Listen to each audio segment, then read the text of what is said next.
Government of Kenya this week. This week, the president advanced Kenya's leadership on the global stage and accelerated progress at home.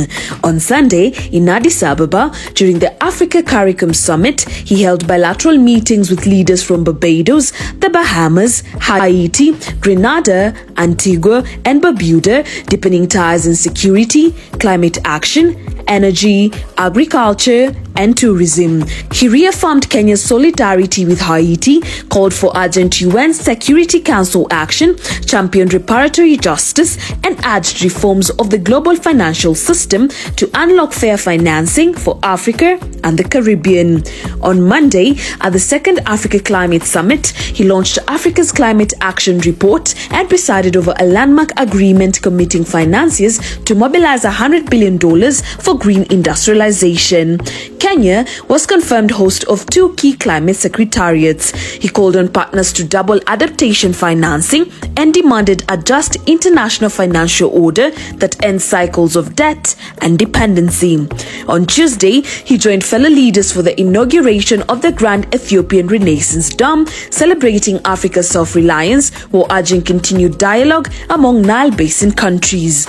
On Wednesday, at State House Nairobi, he received credentials from 8 newly posted ambassadors from Algeria, Hungary, Norway, Ukraine, Mexico, Egypt, Slovenia, and Uzbekistan. On Thursday, he rolled out transformative projects in Kisii and Nyamira worth over 46 billion Kenyan shillings, including housing, markets, hostels, and electrification for more than 32,000 homesteads. He highlighted agricultural reforms with tea earnings rising sharply and presented 2.65 billion Kenyan shillings to the Kenya Tea Development Agency.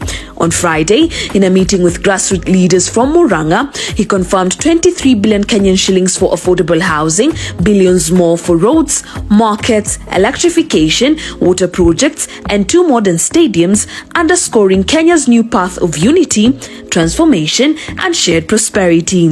On Saturday, at State House Nairobi, President William Ruto met UN envoy Ramtain Lamamra, reaffirming Kenya's commitment to end the war in Sudan, address the humanitarian crisis, and support a return to civilian rule, stressing there can be no military solution. He also met over 10,000 teachers, praising them as patriots and highlighting record education investments, with the budget rising to 702 billion Kenyan shillings, 76,000 new teachers set to grow to 100,000 by January, 23,000 new classrooms, the Open University of Kenya, and a student-centered funding model.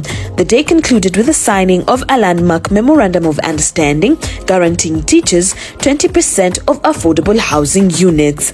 This week's engagements reflected a clear vision, bold leadership abroad, and tangible transformation at home. This are the facts.